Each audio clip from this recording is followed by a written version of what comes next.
that every truth is a universal truth. Why is it necessary for me to know that every truth that is a universal truth is equally present everywhere? In what way is this going to help me? What has a universal truth to do with my life? What has it to do with my body, with my business, my home, my supply? Could not my life, body, business, home, supply be constantly perfect and abundant, whether or not I knew that every truth was universal? What overall purpose does this knowledge fulfill in and as my experience? Now, we have said that it was necessary to perceive that consciousness is the substance of all form and the form of all substance. But we have to see farther than this. We must explore yet another vital aspect of substance and form. And we touched on this a little while ago, but let's go farther with it. What about activity? What about activity? There would not be much point in the substance or the form if there were no activity. Now we know that there is activity going on. Let us ask ourselves some questions about this activity. What is it that acts? Is there personal activity? Is there individual activity? Is there something that acts of itself separate from the universal activity? Why does there have to be activity? Does activity ever begin? Does it change? Does it end? If it begins, who starts it? Do I start any activity? Can I stop any activity? Now, existence is comprised of mind, intelligence, consciousness, life, love. Oh, beloved one. These are the only words that we need to consider when we are contemplating the entirety of existence, really. Mind or intelligence, consciousness, spirit, life, omni-action, love, complete perfection, beauty, wholeness, harmony. This is all we need to consider, for this is all existence. Each one of these is a distinct aspect of existence, although they are inseparable. It is possible for there to be distinction, but it is not possible for there to be separation in consciousness. This is absolute truth. It is because there is distinction that we are able to distinguish. And the ability to distinguish is one aspect, and a tremendously important aspect, of consciousness. And it is consciousness that distinguishes the distinction of each and every aspect of existence. Now let us ask, why are these four primary aspects of existence, intelligence, consciousness, life, love, why are these four primary aspects of existence all there is to existence? What is the distinction between mind and consciousness? What is the distinction between life and consciousness? What is the distinction between life and intelligence? What is the distinction between life, intelligence, consciousness, and love? Why is universal, impersonal love so important? And what is the distinction between love and mind, consciousness, life? Now, there is this further question to contemplate. First, what is identity? Oh my goodness, I cannot tell you how many, many, many times I ask this question. Day after day, week after week. Oh, there were other questions that I was asking too. But this is one of the questions that took me out of the profession of music and took me into seclusion in order that I might find the answer. Another of the questions, as many of you know, was the question, what is body? But this question, what is identity, this was the question that first began to simply plague my consciousness. I couldn't get it out of consciousness. Every few moments during the day, and again and again and again during the night, this question would come. What is identity? Why am I me and not someone else? What is the purpose in the identity that I am anyway? So this is a very important question. Why are there identities? Is consciousness identified a better term than mind in its idea? If so, why? One of the teachers of the Absolute says that the body is an idea that evolves in mind. Is this true? If it is not true, why is it not true? Now let us return to the simile of the motion picture again. Let us consider these bodies we see on the screen. Are they alive? Now we're dealing with activity, you see. Are these bodies alive that we see on the screen? Do they have life? Are they intelligent? Are they conscious? Are they really bodies? Oh, here we have the crux of the whole misinterpretation.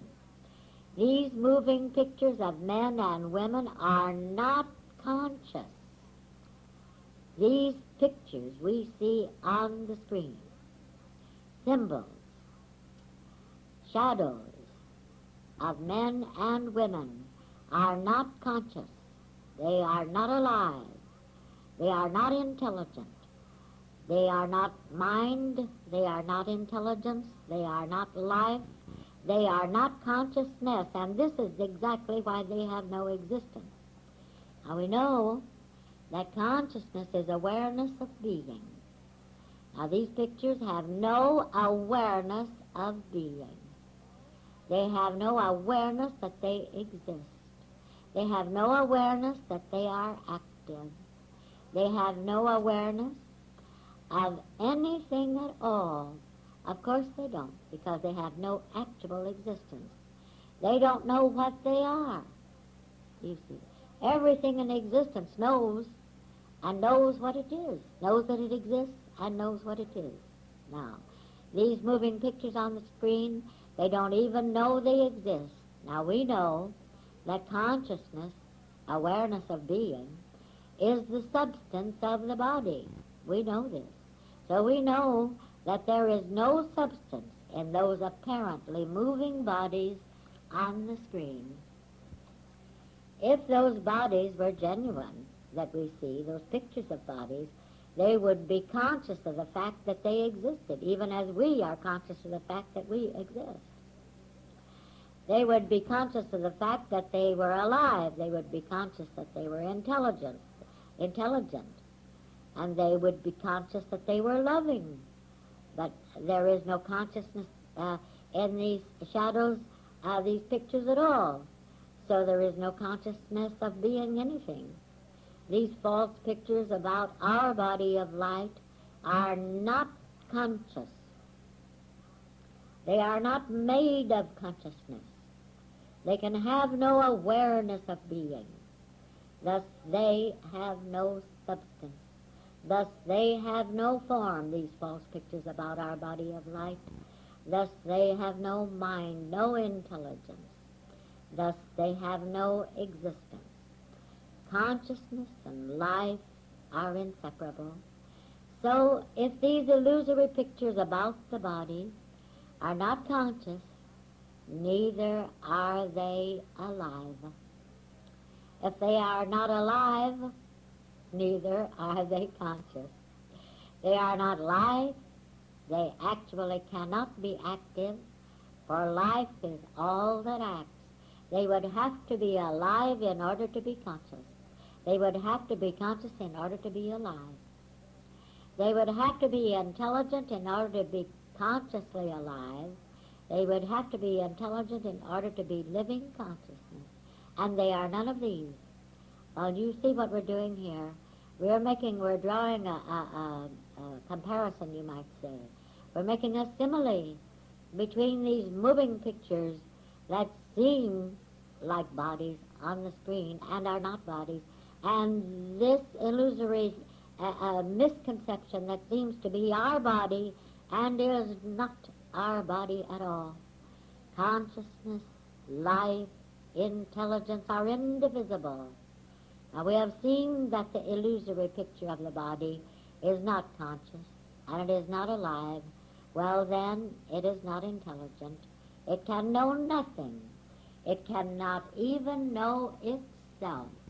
What one of these moving pictures on the screen could raise a finger of itself, blink an eye of itself, take a step of itself, or speak a word of itself? And certain it is that it couldn't think a thought of itself. Well, by this same token, if not one of these pictures of bodies is conscious of anything at all, is intelligent at all, it cannot know itself to have any condition of any kind, can it? It can't know itself to be sick or well. It can't know itself to be beautiful or ugly.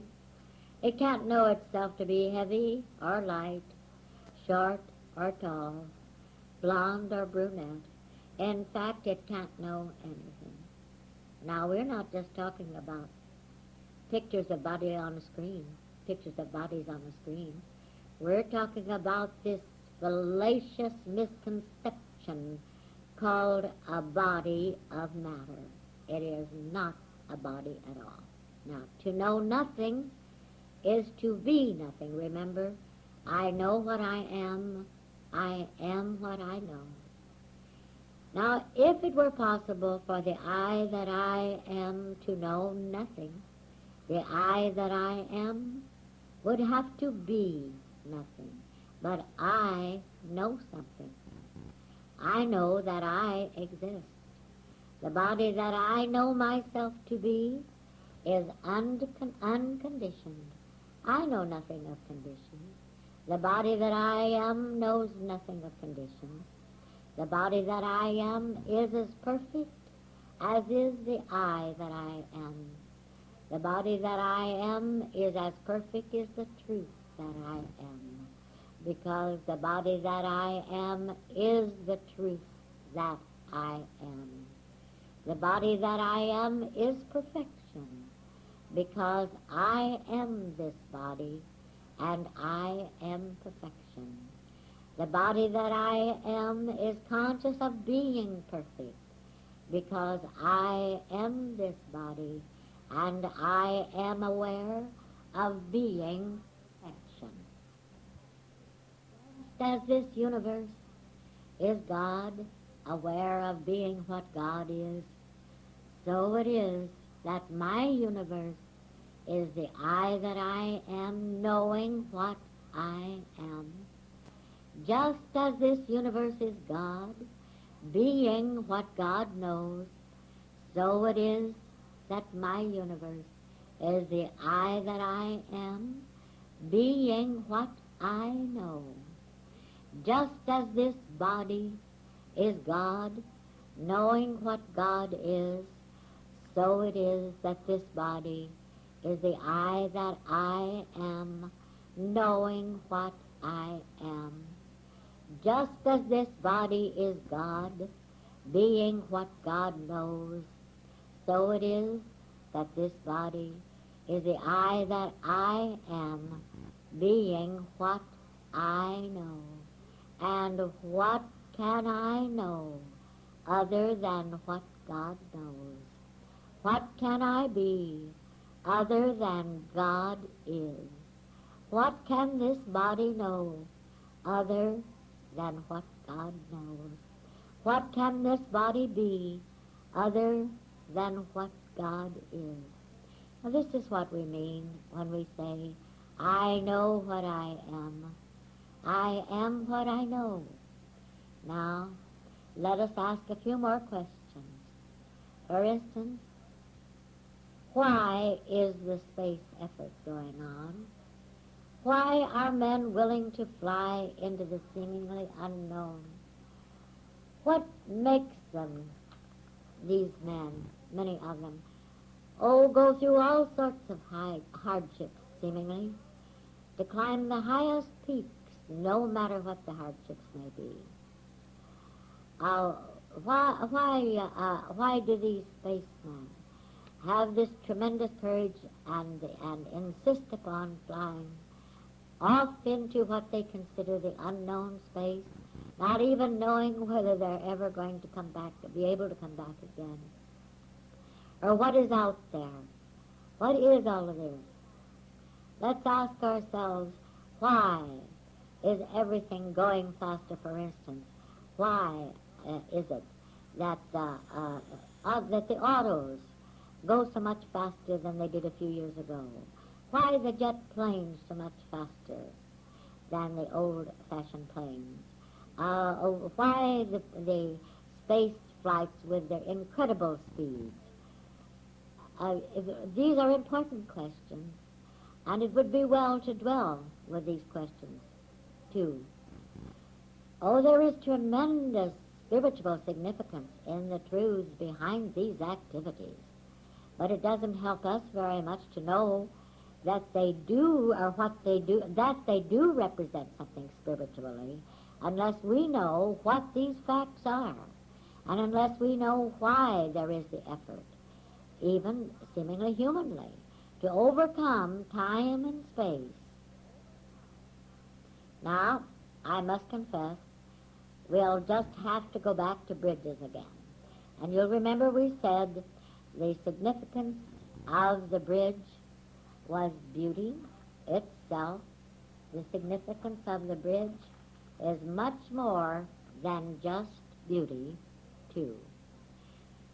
There is another quality or another aspect of bridges, of the significance of bridges, that is extremely important for us to know. A bridge is supposed to bridge the gap between two separated bodies of land. But are they really separated? Now, we touched on this before. What about the land under the rivers, the chasms, the oceans?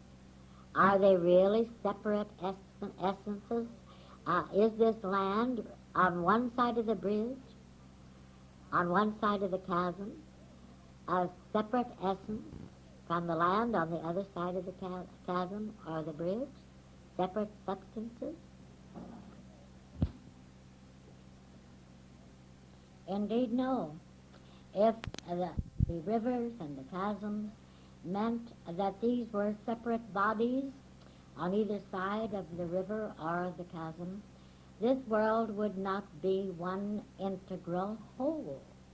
This world would not function as one a complete whole entity or identity. So, right here you can see there is the realization that there is no separation. And you can also see that it is inherent within us and inherent as the consciousness of each and every one of us that there is the realization that separation, that dualism is not normal. It is not right. It is not true. It is not genuine. Now, we build these bridges, you know, not only because they are beauty, identified, but also because we know that all is one. One is all. Now, it is true that the bridge is supposed to be a connecting link between bodies of land, but we know now They do not connect bodies of land.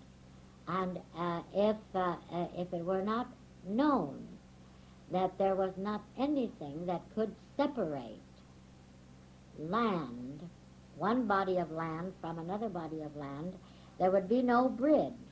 Don't you see this is exactly why the space flyers are trying to reach the moon, and why they're considering flying to Mars and other planets, that sort of thing? Of course, there is the recognition that there is no separation, but we can go farther than that even, because what they are discovering through they're just beginning to discover, really, through their investigation. We already know through revelation itself. Now, what about us? Haven't we seemed to be separated from other planets? Haven't we seemed to be separated from moons, from suns, from stars, and so forth? Indeed so. Now this brings me to something that I am going to share with you right now. Several months ago, I mentioned to two very enlightened students of the ultimate the fact that the galaxies themselves are in orbit. Now, and I made the statement that there would come a day when the astronomers would discover this, and that it would come out that the galaxies were in orbit. Now, of course, I have said before that you'll find it in your eternal identity, that while all the astronomers and physicists seem to have been agreed upon one point, and that this point is that the universe is expanding, I have said that it is not a matter of the universe expanding.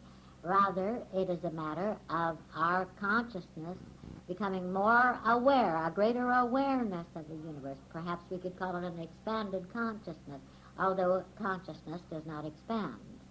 But more recent revelations revealing the fact that the galaxies themselves are in orbit has also revealed why the astronomers have felt that the universe was expanding. You see, it's because in the eons of what we might call time, the circle of the galaxy seems to the circle of the galaxies with which we are familiar seem to be broadening, you might say, to the extent that they could not be measured. The so-called length of time could not be measured in even what we would call our civilized age. It couldn't be measured. So naturally, to them, it seems as though it's an expansion of the universe, but it isn't anything of the kind. It's just where we happen to be at this particular split second in eternity that's called this age, or the age in which astronomers have been functioning, that they have not been able to determine how great is the circle of the galaxies themselves. Now, just the other day, one of these men that I mentioned this fact to, that the galaxies were in orbit, came to me and said that it had just come out in the paper, in the newspapers. He had read an article to the effect that the galaxies were in orbit. They had just discovered it. Now, just today, someone else told me the same thing, that they had read an article somewhere that the galaxies were in orbit, and that it was a new discovery made by the astronomers. Now, tell me this. How could I have known that the galaxies are in orbit? How could I have known it and made this statement when it had not even had not even been discovered yet by the astronomers? Well, I'll tell you how. And I'll tell you why. Because I know that this is an inseparable universe. I know that the consciousness that I am is a universal consciousness, that it is equally present everywhere in this universe. And I know that I am not confined to what is called this Earth planet. I know that I do not have to go to Mars in order to be conscious of being on Mars. I know that I do not have to go to another galaxy in order to be conscious of being not only where another galaxy is, but even the consciousness that comprises another galaxy. You see, it is all a matter of simply focusing our attention at any given point. Now, there's nothing supernatural about this at all. It's not mysterious. It's something that comes as illumination. For instance, you may have read of those who were illumined speaking of sun after sun after sun, innumerable suns, innumerable planets. Well, of course, because it is in this tremendous, glorious, full illumination that we are aware of being everywhere. And furthermore, don't make a mistake about this now. Well, I said that it was a matter of focusing our attention on Mars or focusing our attention on the moon or something like that, and suddenly we realized we were there, or wherever our attention is focused. But let me tell you something. We do not project ourselves anywhere. How can you project yourself anywhere when you're already at that point where you would try to project yourself? How can you project yourself anywhere where you already are, when you already are at that point? It's impossible. No. And furthermore, you don't really make an effort about this at all. It's just suddenly an awareness of being on Mars. It's suddenly an awareness of being anywhere in the universe. You just know you're there. And then, of course, when you know that you're what we on this Earth planet, we would call that there.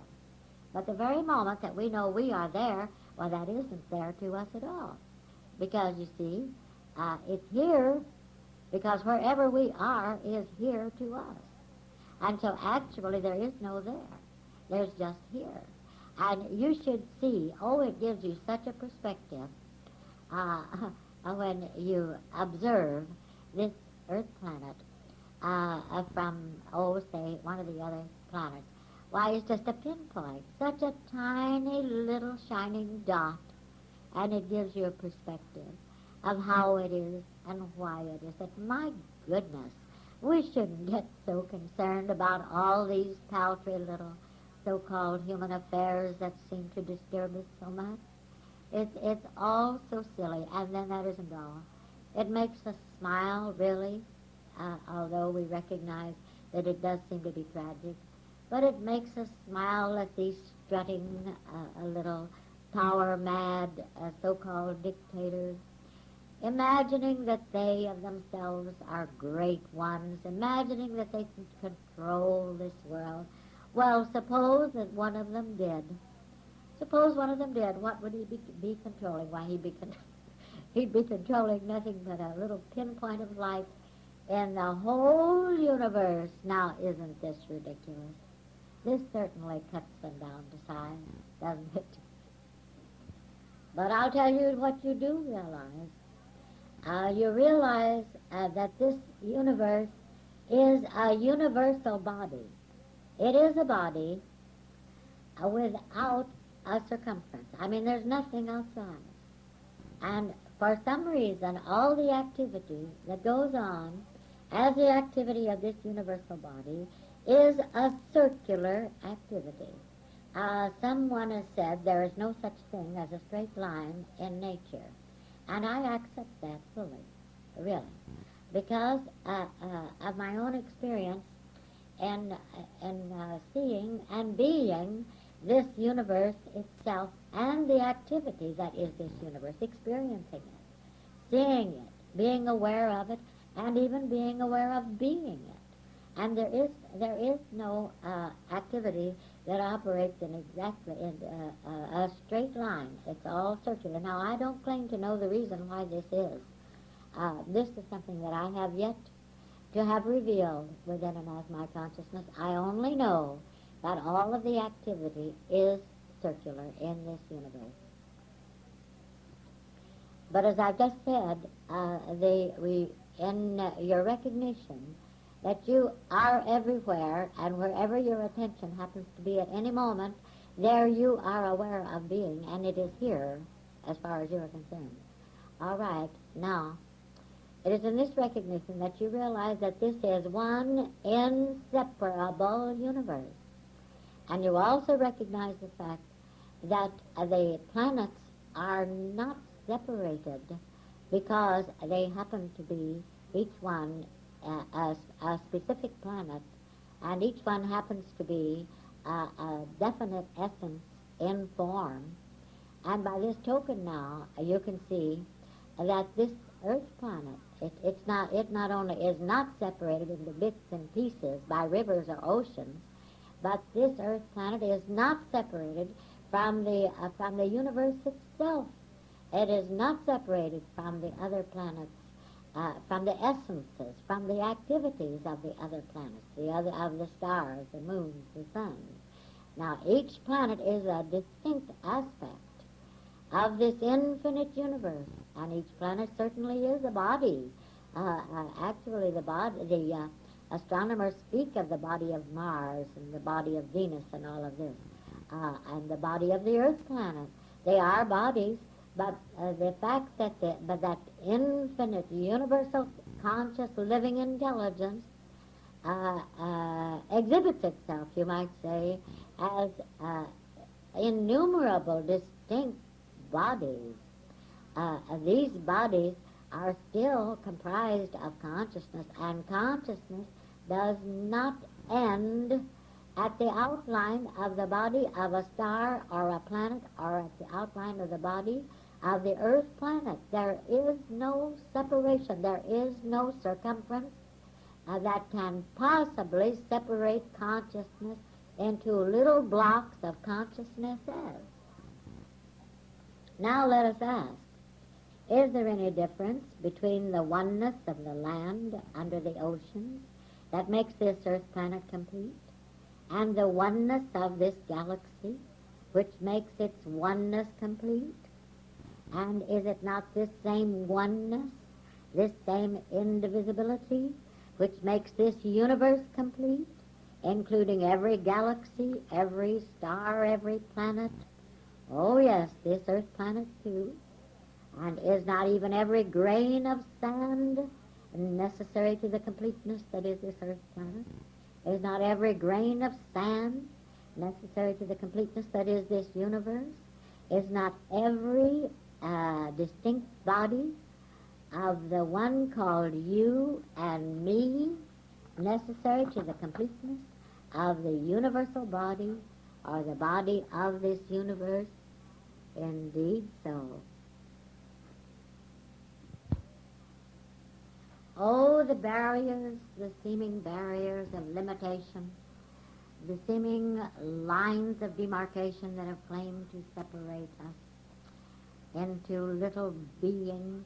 Why, they are being obliterated more and more every day, even in what seems to be the human sense of things. Now, for instance, when the wireless was first, they said it was invented. It never was. It was discovered.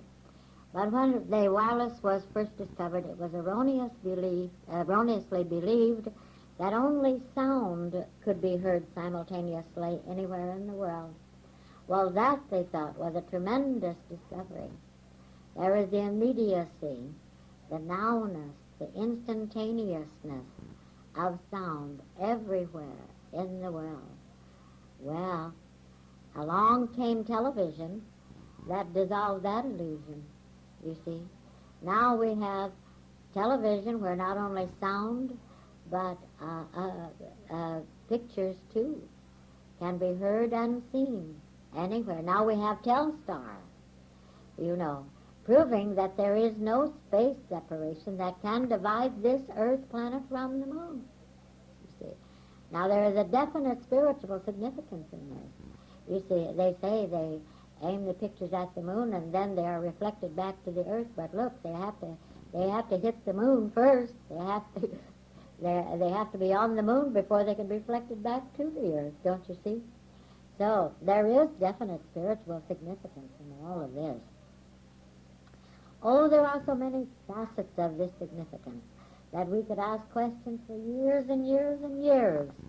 It is wonderful, don't you see, how even in this so-called human scene, we are beginning to discover how unlimited, how boundless, how immeasurable we actually are.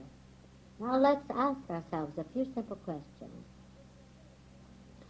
Did the ability to hear sounds all over the world simultaneously begin when the radio was said to be invented? Did the ability to send messages via wireless begin with Marconi?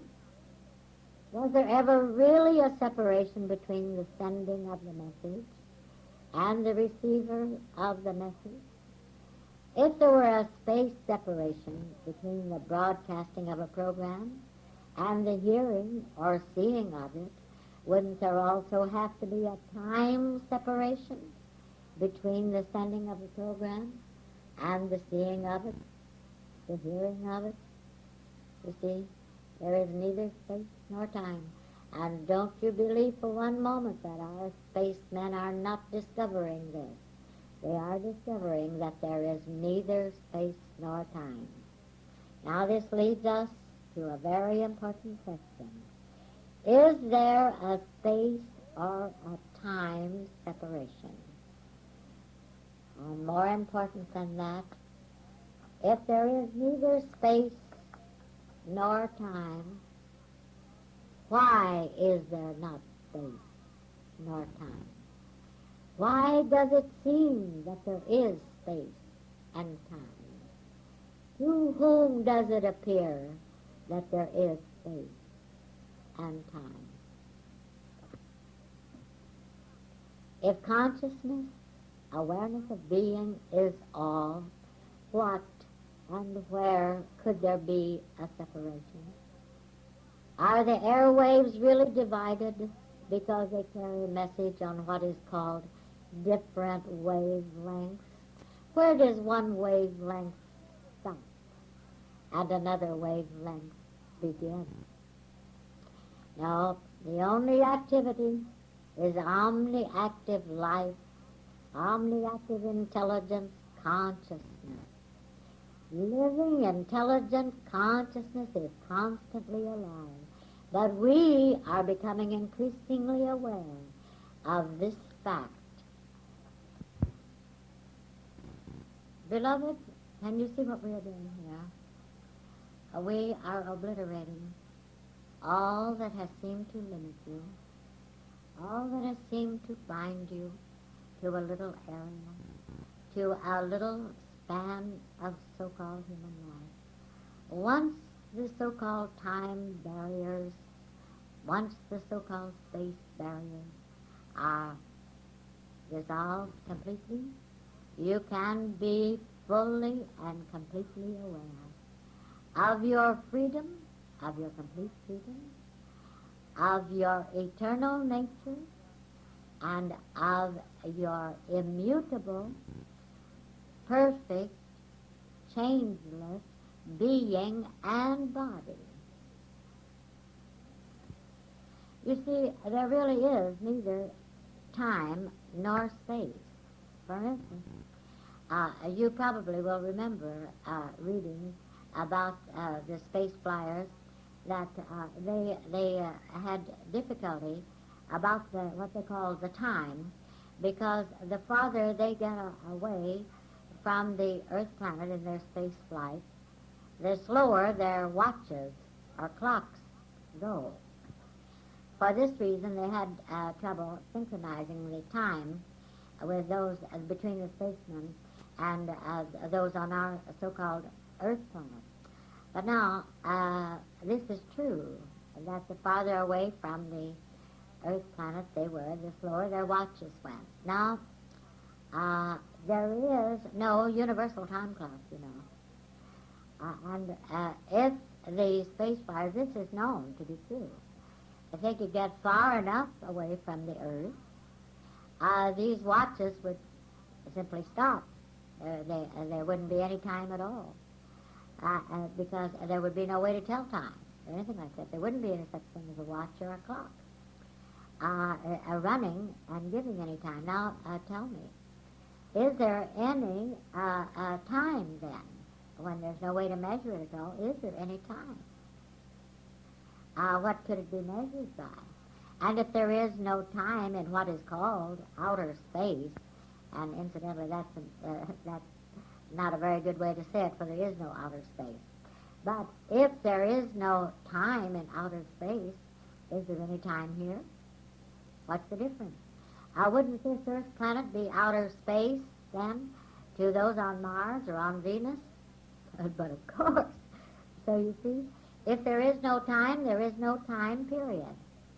And there is no time. Then, how can the life that you are be limited to a certain number of years? Who told you that your life had to be limited? Who gave you a span of 70 years to live? Oh, I know it's in the Bible and all, but actually, everything that you read in the Bible isn't really gospel truth, you know. Although I love this Bible, as you very well know. And there are many, many passages of this Bible that are just fraught with glorious spiritual absolute power. But I can also tell you that there are many, many passages in the Bible that are not inspired at all. They are just as illusory as anything you can read in a newspaper.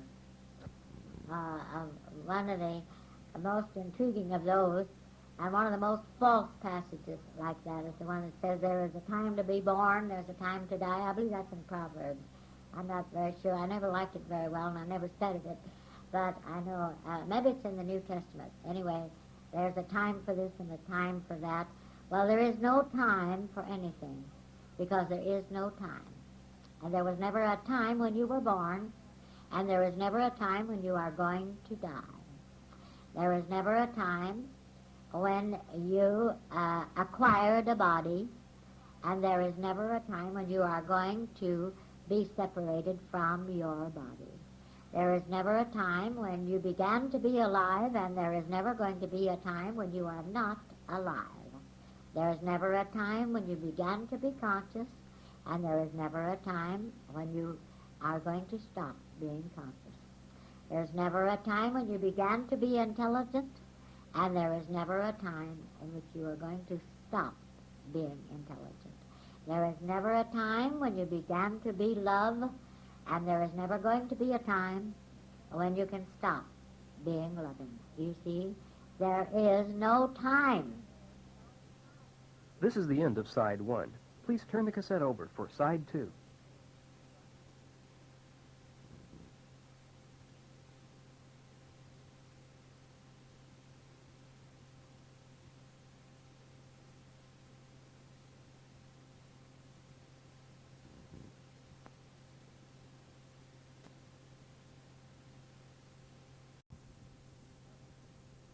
Oh, this is a tremendously important truth to realize, the fact that there is no time, you see. One of the most subtle deceptions of the metaphysical field is the deception that that there is a problem that can be worked out in time.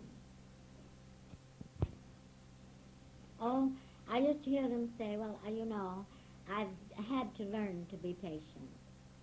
I've had to learn to live with my problem until it is worked out and all of that. Well, now, perfection is an omnipresent fact. And if there is a problem, then perfection could not be an omnipresent fact. That means that right now, perfection is, because omnipresence means all presence eternally and without interruption. Now you hear someone say, well, if I could just get the right practitioner, I know that my problem would be solved. Well, what's taking place when someone says something like this?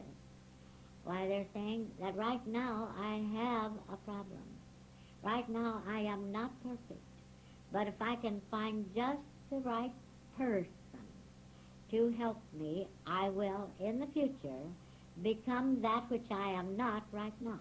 I will in the future become perfect. And you know something?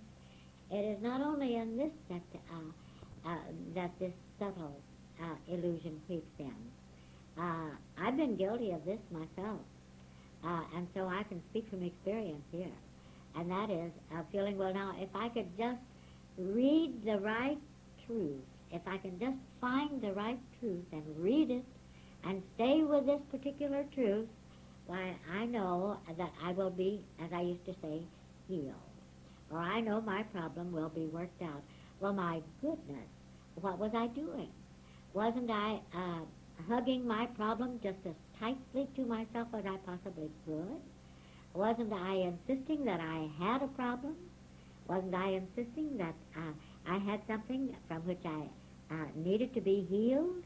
Wasn't I insisting that I had a problem that had to be worked out, that there was a time in the future when the problem would be solved or the healing would be complete?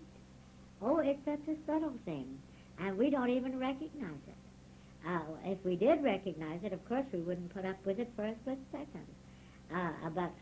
But here, many times we defeat ourselves, even in our reading, or in going to lectures, going to classes, by the illusion that if we can just hear the right words, if we can just read the right words, why, the problem that we have at this moment will be dissolved or worked out, or whatever we want to call it, you see.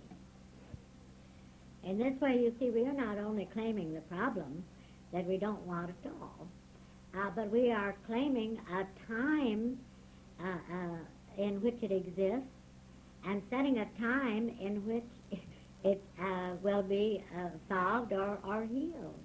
And of course, this is fallacious all the way through.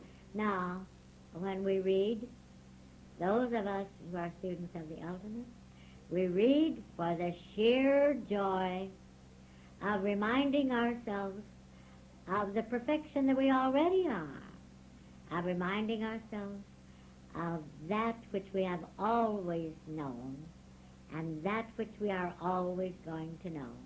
It's just the sheer joy. When we go to a class even, we don't go to a class hoping that we're going to hear some words that are going to solve a problem, that are going to heal us, nothing like that. Not anymore, we don't. We go to a class for the sheer joy of the oneness of this truth, of the recognition, the realization, the experience of the oneness of this truth, and of its omnipresent revelation of itself. Now you can see, too, why I'm so adamant about the fact that there is no such thing as a prophecy. There isn't. Really, how can anyone prophesy something that is supposed to take place in the future when there is no future? When the future, what we call the future, is right now. When what we call the past is right now, you see. So there is no such thing as a prophecy. Now, it's true that there have been what has been called authentic prophecies of things that are supposed to have come to pass. But actually, it's never been a prophecy of something that did not already exist. Everything already exists. Nothing even begins to take place. All activity is going on and is going on now. All activity is simultaneous activity. And no activity brings us into a situation or takes us out of a situation. It's just that we are aware of being the activity. We are aware of being the experience here and now. How can there a prophecy come true sometime in the future when there is no such thing as time? Now, it's true that in Revelation, you know, the prophet there in Revelation prophesied these tremendous things. Of course, it's all symbolic, as you know, yet he was not prophesying something that was supposed to come to pass. He was in illumination, and he was trying to find words with which to explain what he was seeing, and he imagined, because it was so different from what this earth picture appears to be to assumptive human man, but the revelator there in Revelation, what he was doing was trying to find words with which to explain that which already exists, and of course he couldn't find the words to explain it. Who can? How could I find words with which to describe to you or to anyone else the glory that I see, the glory that I know, the glory that I experience, the glory that I be in full and complete illumination? There are no words. How true it is, and it has been said, that when you really see it, when you really be it, you know there are no words with which to say it. And this is truth. Now, let us have some questions. You know, of course, all of us have been interested in the atom for quite some time now. And one of the questions that has come in is this. Is there a destructive power in the atom? If not, where does it seem to be? Well, let's say not only where, but why does it seem to be that there's a destructive power in the atom? Of course, you know there can be no such thing as a destructive power, because God, love, is the only power, and God is not a destructive God. God is infinite, intelligent love, and it would neither be intelligent nor loving for God to be destructive. And anyway, if God could be destructive, what could God destroy other than itself? Is there anything other than God to be destroyed? No. Well, now, why does it seem to be, or to have the atom, why does the atom seem to have a destructive power? Well, you will note that they said, the physicists said, that it was when they split the atom that they were able to make the atom bomb. Well, all right, when they separated it, seemingly. To split is to separate. When they separated, or imagined they separated the atom, they right there brought in the whole element of duality, the whole so-called power of separateness. And of course, that would claim to be the most destructive power that there has ever been known in this world. But now let's see, who separated the atom? Is the atom a piece of matter that can be separated? Indeed, no.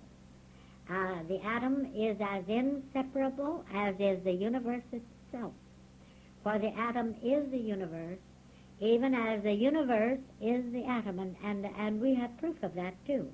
Do you know that if you were to stand within an atom, for instance, suppose that an atom could be enlarged so that it was the size of a tremendous hall of some kind, and you were to stand within this atom and look about you, look up and around and down, you know what you would see?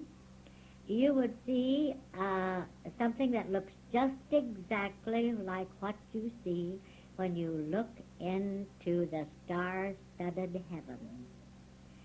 The whole universe can be seen from the inside of the atom.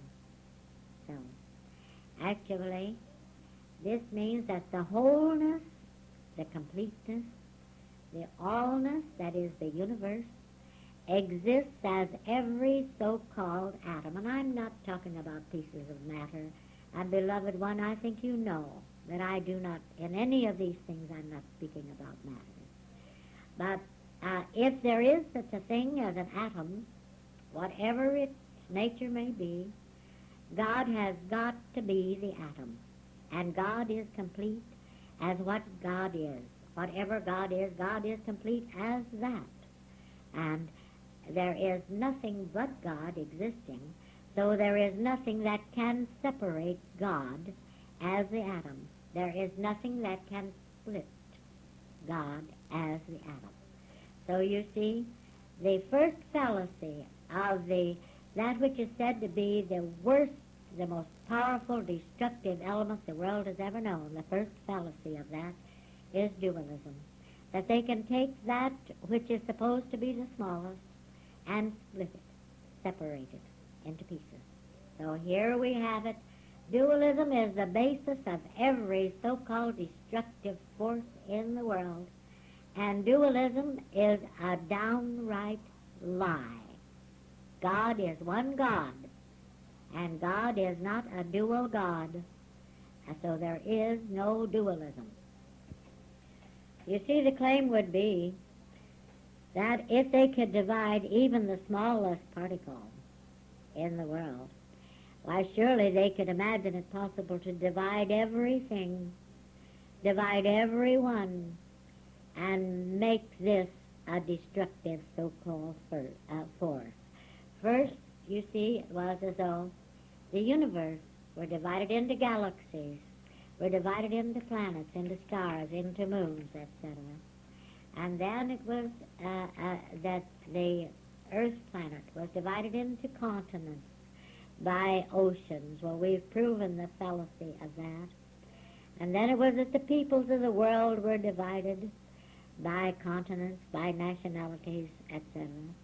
And then it is that we in each nation are divided and set against each other even. Look at what seems to be the situation in our nation right today. And there is not a particle of truth in this. Why, this whole dualistic pattern has been brought down to the atom, and this is a good thing because this is the end of it. We are to see that there is no such thing as separating or splitting anything into bits and pieces of itself. Now it seems to be complete, but the only thing that it is complete as, it is complete as its own obliteration. Now, what makes it seem to have this destructive power? Well, who believes it? Who is it that has accepted it as a destructive power? It can only seem to be a destructive power to the very same illusory, non-existent, assumptive mind that imagines that it can destroy, that imagines that it can separate, can divide, that imagines that it is separated and divided into bits and pieces. So, it is the so-called destructive power of the atom is not in the atom at all. If it could be anywhere, we'd have to say it would be in the mind of man. And you know, even assumptive man is trying to find ways in which the atom can be used constructively rather than destructively. But there is that much that's to the good. But any of it that is based upon the atom being split is absolutely fallacious. And there is no such thing as a mind of man who knows anything about power at all, or who knows anything of any kind, because there is no such mind. Now here is the question. The writer of this question wants to know the meaning of this quotation from the Bible. It says, "For whosoever hath, to him shall be given, and he shall have more abundance. But whosoever hath not, from him shall be taken away, even that he hath." Incidentally, this is from the 13th chapter of Matthew, the 12th verse. Well, I'm glad this question has come up, because really, this is something that used to bother me terribly. It seemed so unjust, and I could not imagine this being a statement of God. Whosoever hath, to him shall be given. All right. Whosoever is enlightened, knowing that he is all, to this one everything already is, and he can need nothing. It is already given him to know, you might say, that he needs nothing, and therefore he needs nothing to be supplied to him. How can we need anything when we are already all?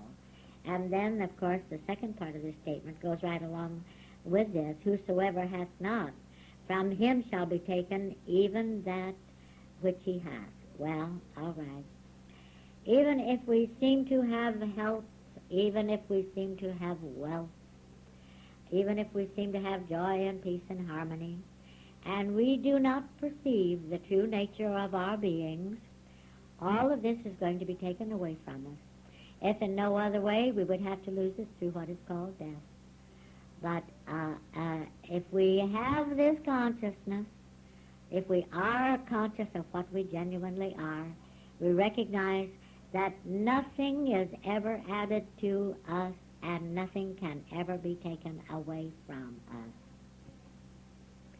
Now, here is someone who asks, why is it that we hear so often in the metaphysical writings or among the metaphysical teachers, we hear the quotation, "Be a witness." What does it mean to be a witness? Well, I know that this is there's a lot said about this, and that often this statement is made. And I can remember that at one time I took exception to it. However, I still take exception to it when it's used in the commonly accepted manner or meaning of it. Now, for instance, when it's used from the standpoint of being a witness to something that is going on around you, or a witness to God or His activity as though it were something outside you, I do not agree with this for one moment. However, there is a deeper significance to this statement of being a witness. Let's examine it a little bit. You know, to be a witness means to present the evidence. This is true in any court of law. A witness presents the evidence. Well, all right, then this command, be a witness, is simply a command to recognize the fact that you are the evidence of the fact that God is. You see, God does evidence Himself. There'd be no point in there being God unless there were evidence of the fact that God is. For instance, everything that is alive, everyone that is alive, is the evidence of the fact that life is. Life is God. Well, everyone that is conscious is the evidence of the fact that God consciousness is. So, to be a witness, then, means to recognize, to be, that you are the evidence of the fact that God is the only life, that God is the only consciousness, that God is the only intelligence, that God is the only love. Now, this is what it really means. This is the deeper spiritual significance of this exhortation. To be a witness, yes. Be what you are. Know what you are. Be what you know. For you are the evidence, the complete evidence of the fact that God is. Now we have a question here. When in illumination, does one ever see anything sleeping, such as a cat on the grass? Well, I have never seen this. I never have seen anything that appeared to be asleep in illumination. But this isn't all. In illumination, I have never seen a baby either. I've never seen a child, what would be called a child in illumination. And I have never seen what would be called an old person in illumination. I've never seen a withered leaf in illumination. All that I ever see, all the essence that I see in form in illumination is absolutely at the peak of its perfection, and you know that it is always active. Now, as I said before, I can't describe this activity because there aren't any words, but it is in everything that I see in illumination. I'm aware of it being intensely active, So I can't say that I've ever seen anything that appeared to be sleeping in illumination. Now we have a series of questions. How do you awaken someone that you know is already awake? If they are already awake, why should they have to be wakened? Well, first of all, this questioner is right, you know. Everyone is always awake. It is only that it seems for a little moment in eternity that he becomes a victim of amnesia. It's more as though he forgets for a moment what he really is, what he has always known. And it's true that we don't really awaken anyone. It's just that this one actually reminds himself of what he already knows himself to be. Then there is another question here, too, and it is, who is it that is aware or can be aware of the above questions? Well, this is a good one. And the answer to this is that the only one who can be aware of the questions is the one who is aware of the answers. Not only that, this is the one that is aware of being the answer. Now, I would like to discuss this thing of transportation for a moment. Let's ask a question ourselves here. What is the meaning of the word transportation? Doesn't it mean to transport or to move something or someone somewhere other than where they are? Well, now, if walking were our only means of transportation, our area of activity would be quite limited. Now, when the horse and buggy were considered to be the speediest means of transportation, of course, the area of our activity was still quite limited, although, of course, it was greater. Now, although the stagecoach came into use, the area still seemed to be limited, and the transportation was most uncomfortable. Now, there was also the matter of time supposed to be involved in this mode of travel. Now, as the means of transportation has improved, the space element has been reduced because the time element has been reduced. You see, whenever they seem to reduce the space element, they also seem to reduce the time element. Time and space are identical, and neither one of them is true. Now we have the space flyers, and as you know, they're considering landing on the moon. Now, we spoke of the fact that there are planes, trains, etc., and that they were necessary, and this is true. Planes, trains are necessary. They exist, believe me, and it is necessary that they exist. At present, it seems that they are necessary to transport bodies, luggage, etc., from one place to another. But there is a far deeper significance in these seemingly material planes, trains, etc. Now, we're going to realize that there is really neither time nor space. we're going to realize clearly that there is only right here and right now. Now, you'll remember the physicist from Cape Canaveral who said that one day man would reach the speed of light, and that when this happened, the body as we know it would no longer exist. And this same one said to me, rather, we are going to discover that we have bodies made of mind, consciousness, life. Well, these planes, these trains, and so forth, are the present means of most of us for reaching that realization.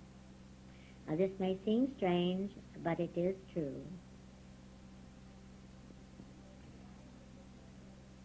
When we have arrived at this revelation, we will know that no material plane, no material train, auto, etc., actually exists.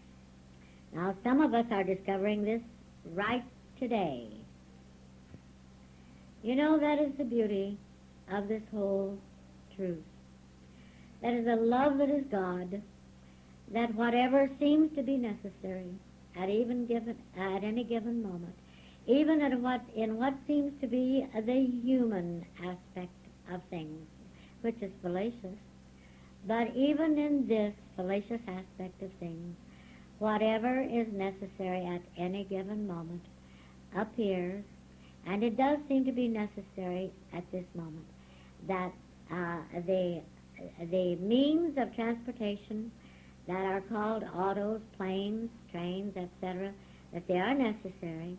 Are they not enabling us to realize that time and space are fallacious? The very fact that they're showing us that we can go faster all the time is proof of that. But now I would not deceive you. I would not have you believe for one moment that such things as trains, planes, and autos do not exist. Indeed, they do. They are consciousness in form. And there is a purpose in these. There's a definite purpose to be fulfilled by these. This is a good question for you to ask yourself, too. What is the purpose to be fulfilled by the actual planes, trains, and autos, and that sort of thing? But they do exist, and they do fulfill a purpose, and they are consciousness in form. But the purpose of these is not the purpose of transporting the body from one location to another. I can assure you of this. It is an altogether different purpose than that. Oh, all right, I'll give you a hint about this. The spiritual significance of these so-called modes of transportation is the revelation that neither time nor space are involved in your being anywhere at any moment, wherever your attention is focused. Now that is your cue. Now you know that things that seem to be material here are not what they seem to be. Let us take money, for instance. It has the appearance of being pieces of paper, silver, gold, and so forth. Yet it isn't. The appearance of supply in this form is necessary. So consciousness in form appears as something that we call money. But what is money? Why, it is one aspect of supply. This is its spiritual significance, actually. And because it seems at the moment, here's the goodness that is God again, it seems at the moment that money is necessary to our fulfillment of our purpose. Why, that which appears to be money, what we call money, appears in our so-called human experience. Well, this is true of planes, trains, and so forth. So long as they seem necessary, they'll appear to be forms of matter. Now, so long as it seems necessary, on this planet, these appearances will continue right here, and they'll continue to improve, too. But there are other planets, you know, and these appearances do serve a purpose. This is another hint, too. How do you know? When we're through with them, when we know that we don't seem to need them any longer, how do you know where they'll be functioning and with whom and for what purpose on what would be called another planet. Now, this is not as far-fetched, you know, as it seems. After all, if we were to gauge, which we can't, of course, but if we were to gauge the relative advancement and intelligence of the planets, I'll say development of those on the different planets, we'd have to say that we are pretty far down the scale on this Earth planet. Well, look at the way we seem to act here. Would you say that we acted intelligently? Would you say that it is intelligent to be at each other's throats trying to destroy each other? Doesn't it seem as though we're pretty far down the scale? Well, certain it is that we are not actually, but it does appear that we are walking around as victims of amnesia for the most part. Now, it is wonderful to know that whenever there seems to be a need, whatever is necessary at the moment appears, and if material, planes, cars, etc., is all that we can understand at this moment, then what appears to be a material, cars and planes, will appear to be here as material transportation. So long as we seem to have a body of matter that is supposed to have to be transported, why, we're going to have to seem to have a piece of matter in which to transport it.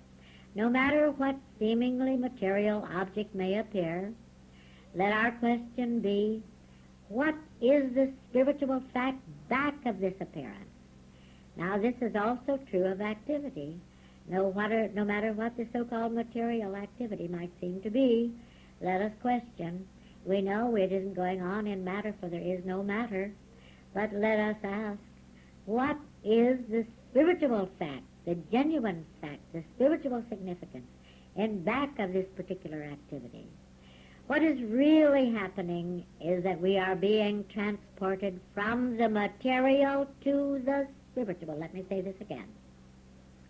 What is really happening is that we are being transported from the illusion of the material to the revelation of the spiritual. We are really being transported from the illusion of bondage to the freedom of the genuine. Now I have a question that's come in here, in which this one asks, what am I going to do about these ordinary daily experiences with which I am faced that are so irritating, that are so irksome? Well, once I read a cute joke about a man who worked in an office. His boss gave him quite a dressing down, and then he went on into his own office and gave his secretary quite a bawling out. But that wasn't all. Then he went home and proceeded to tell his wife all the things that were wrong with her housekeeping and the dinner. Well, his wife gave the son quite a dressing down, and the son went out and kicked the dog. And then, of course, the dog bit the cat. Well, you know, this is a silly little story, but it does bring out a point. It's the truth that the sense of irritation which seems to operate in one activity acts like the ripples of the water when a rock is thrown into it. It just seems as though it spreads out, and if there could be such a thing as effect, it would seem to affect everything in our experience now. Now, there can be no doubt about that little or big annoyances can seem to be frustrating, but I can tell you this. As your illumined awareness of being continues, these annoying situations no longer bother you, and they become fewer, they become farther apart. Finally, you are surprised at how much more pleasant and cooperative everyone has become. But let's examine this a bit. Is it the office force or the members of the family who have become so much better? Or are they the only ones who have seemed to improve, become easier to get along with? No, the fact is, our consciousness is our universe, and our universe is our consciousness. Now, we are not responsible for the dispositions of those around us, but we are responsible for what we are seeing. We are responsible for what we are being. Therefore, it doesn't matter what anyone else says, does, thinks, or how they act. That is not our responsibility. It's not our problem. We are completely immune to all of this because we are not responsible for it. We are only responsible for our own seeing and being. It is never what they may say or do that matters. It is all in how we react to it.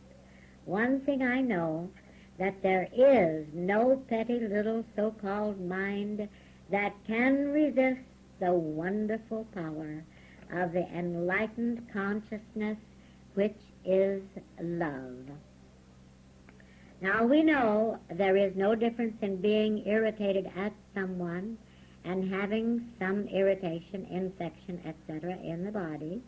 The consciousness that constitutes the body is the consciousness that constitutes the business and the home. All our bodily or business or professional difficulties are due to dualism, every one of them. And this is why I keep going after this illusion of dualism. And you know, the infinite, all-loving God has no awareness of separateness, of division.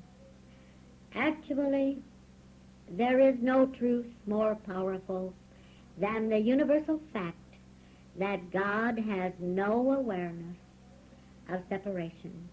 God has no awareness of sin, of sickness, of hate, of struggle, of strife, or of death. If there is no consciousness of a thing, there is no consciousness being or existing as that thing.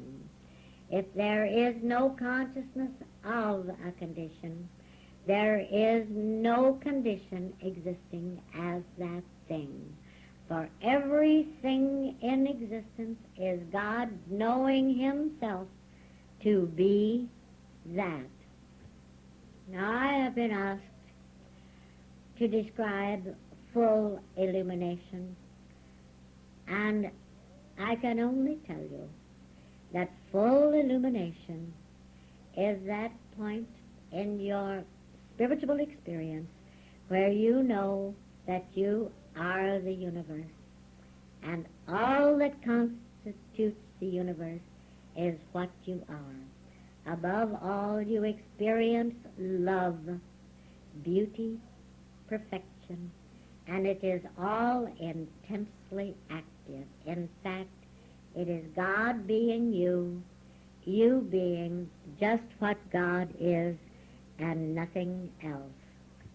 This, beloved, is full illumination.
I hope you enjoy this spiritual audio.